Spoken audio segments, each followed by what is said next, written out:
അവഗണനയും കേന്ദ്ര ഗവൺമെന്റ് നമ്മളോട് ജനങ്ങളോട് കേരളത്തിലെ ഇടതുമുന്നണി സർക്കാരിനോടല്ല കേരളത്തിലെ ജനങ്ങളോട് കാണിക്കുന്ന ക്രൂരത നമ്മൾ കാണുന്നു. തിരുവനന്തപുരത്ത് ഒരു കോർപ്പറേഷൻ ഗായന മിനിസ്റ്റർ പറഞ്ഞുകൊണ്ടുള്ള സൂചിപ്പിക്കുക അധികാരത്തിലെത്തി. രഹസ്യ ധാരണ എന്താണെന്ന് എല്ലാവരും മനസ്സിലായിക്കൂടി. ഈ ബസ് എന്ന് പറഞ്ഞൊരു സാധനം ആദ്യം തുടങ്ങി. ബസ്സിന്റെ കണക്ക് പറഞ്ഞ് ബസ് അങ്ങ് കൊടുത്തേക്കാം എന്ന് പറഞ്ഞപ്പോൾ ആർക്കും വേണ്ട. കാരണം ബസ് കണക്ക് കൊടുക്കാൻ പറ്റില്ല, നടു ഒടിഞ്ഞു പോകും.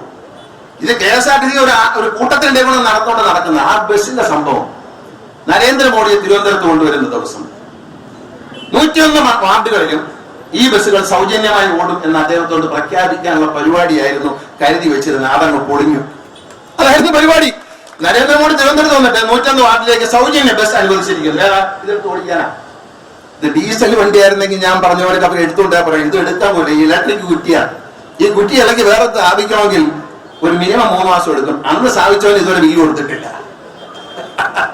അതുകൊണ്ട് ഇത് ആരെ ഇളക്കി അപ്പുറത്തോട്ട് വയ്ക്കുന്നേ? ഇത് മിനിമം ഇളക്കി അപ്പുറത്ത് വെക്കണമെങ്കിൽ 3 മാസം എടുക്കും. ടെൻഡർ വിളിച്ച് ആള് വന്ന് ട്രാൻസ്ഫോമർ വെച്ച് അങ്ങോട്ട്. ഡീസൽ വണ്ടിയാണ് എടുത്തുകൊണ്ട് അപ്പുറത്തെ പമ്പിക്കാരെ ഡീസൽ അടിക്കാം. അങ്ങനെ കെണിയിലാണ് വീണത്. അത് മനസ്സിലാക്കിയാൽ മതി. അതുകൊണ്ട് അറിഞ്ഞുകൊണ്ട് പറഞ്ഞതാണ്. കാരണം എടുത്തുകൊണ്ട് പോയി അവിടെ നടത്താനൊക്കില്ല. ഇത് കടുത്ത നഷ്ടത്തിൽ പോയിരുന്ന സാധനമാണ്. ഇപ്പോഴാണ് ഒന്ന് പച്ച പിടിച്ചപ്പോ ആരണ്ട് പറഞ്ഞു കൊടുത്തത് ഇതെല്ലാം കൂടി വാങ്ങാൻ പറ്റും. ഇതെന്താ ഉദ്ദേശം? എല്ലാവർക്കും ഫ്രീ ആണെന്ന് പറഞ്ഞ് പ്രഖ്യാപിക്കുക, എന്നിട്ട് ഓടിക്കുക, എന്നിട്ട് പറയുന്ന KSRTCയും കേരള സർക്കാരും ഞാൻ പ്രധാനമന്ത്രി പ്രഖ്യാപിച്ച സൗജന്യം കൊടുത്തില്ലേ എന്ന് പറയും. അതുകൊണ്ട് എയിംസ് കിട്ടിയതാ. എയിംസിന് സ്ഥലം എടുത്തിട്ടേക്കുക. മുഖ്യമന്ത്രി പറയുന്നത് എവിടെ ആയാലും ശരി എയിംസ് കൊണ്ട് സ്ഥലം ഇഷ്ടം പോലെ തരാമെന്നാണ്. എത്ര 100 ഏക്കറോ 200 ഏക്കറോ എല്ലാം ഉണ്ട് കയ്യിൽ. പക്ഷെ എയിംസ് ഇനിയിപ്പോ എയിംസ് മാറിയിട്ട് അതുപോലത്തെ ആശുപത്രി നമ്മൾ തന്നെ തുടങ്ങേണ്ടി വരും. വീണ്ടും അധികാരത്തിലെത്തുന്ന ഇടതുമുന്നണി സർക്കാർ, മൂന്നാമതെത്തുന്ന പിണറായിയുടെ നേതൃത്വത്തിലുള്ള സർക്കാർ ഒരു എയിംസിന് തുല്യമായ ആശുപത്രി കേരളത്തിൽ ഉണ്ടാക്കുന്നതിനെ പറ്റി ആലോചിച്ചത്. ഇവരുടെ പുറകിൽ ഇനി നമ്മൾ ഇതിനു വേണ്ടി പോകേണ്ട കാര്യമില്ല. നമ്മൾ വിചാരിച്ചാൽ നടക്കാത്ത കാര്യമൊന്നുമില്ല.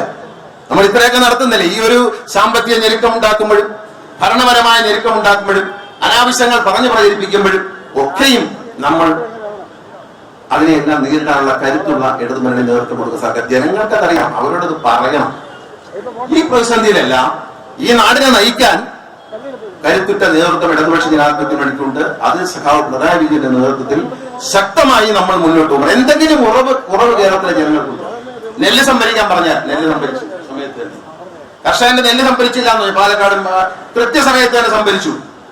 ക്ഷേമ പെൻഷനുകൾ പ്രഖ്യാപിച്ചതുപോലെ കൊടുത്തു. കുടിശ്ശിയെല്ലാം തീർത്തു കൊടുത്തു. എന്ത് കുറ്റമാണ് ഈ സർക്കാർ ചെയ്തത്? ആരാണ്ടൊരുത്തൻ ശബരിമലയിൽ നിന്ന് മോട്ടിച്ചത് അവനെ പിടിച്ച് ജയിലിടണം. നമുക്കെന്ത്? നമ്മളെ ആരെങ്കിലും ആണോ? അതല്ല, ആര് മോട്ടിച്ചാലും പിടിച്ച് ജയിലിടണമെന്ന് മുഖ്യമന്ത്രി പറഞ്ഞു കഴിഞ്ഞു. അത് നിയമത്തിന്റെ വഴിക്കാണ് പോകുന്നത്. തെറ്റ് ചെയ്യുന്നവർ ശിക്ഷിക്കപ്പെടുന്നതിന് സംശയം വരുന്നുണ്ട്. ആരെയാണ് ഇവിടെ സഹായിച്ചത്? ആരെയാണ് ഈ സർക്കാർ ഔട്ടത്തമായിട്ട് സഹായിച്ചത്? ആരെയും സഹായിച്ചിട്ടില്ല. സർക്കാർ സുതാര്യമായി മുന്നോട്ട് പോകുന്ന സർക്കാരാണ്.